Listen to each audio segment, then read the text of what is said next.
In this video, I'm going to give you the answer for this question. The question is, what is used between the wafers, and Kit Kats? Well, now I'll give you the answer for this question, and the correct answer for the question is Crush Kit Kats. So that's the answer for the question, Crush Kit Kats.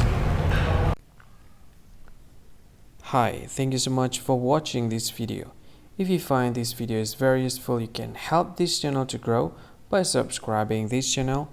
Please this subscribe button and don't forget to like this video. And if you find this video is not really good, or you don't really like this video, or you kind of feel that it's a little bit offensive or something like that, you can click this one, dislike button. You can do that anyway. And if you want to share this video with your friend, you can share it by clicking this share button, and you can share it to any social media that you wish that is currently available at this time, like Facebook, Twitter, LinkedIn, and many others, right?